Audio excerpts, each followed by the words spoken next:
नमस्कार। आज शिक्षण सप्ताहामधील दुसरा दिवस। या अंतर्गत पायाभूत संख्याज्ञान यावर आधारित एका कृतीद्वारे शतक संख्या कशा प्रकारे ओळखायच्या हे आपण आता पाहणार आहोत। पहा, एक शतक म्हणजे किती?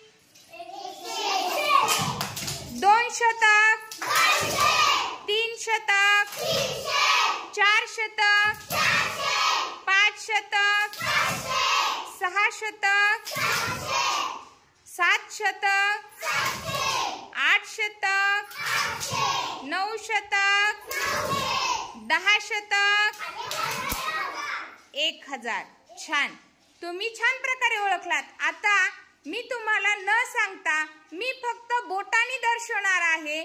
ते तुम्ही बोट किती आहेत मोजायचे आणि ते मला शतकामध्ये सांगायचे आहेत। सांगणार सगळेजण?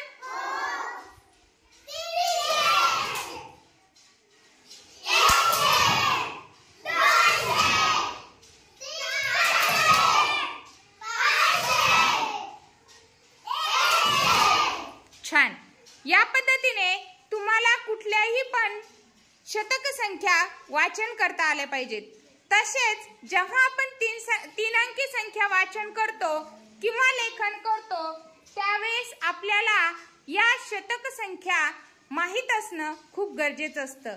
जोपर्यंत आपल्याला शतक संख्येची ओळख होणार नाही तोपर्यंत आपण 3 अंकी संख्या वाचता येणार नाही। तुम्हाला आता शतक संख्येची ओळख झालेली आहे, तर तुम्ही मला 3 अंकी संख्या सुद्धा छान प्रकारे वाचू शकता। मग मी खाली काही 3 अंकी संख्या लिहिलेल्या आहेत, त्याचं सुद्धा तुम्ही छान वाचन करायचं आहे। 574, 414, 248, त्याच्या पाठीमागची पण वाच। 125, छान। आराध्या, 637, छान, 773, बरोबर, 987, 129, छान, 8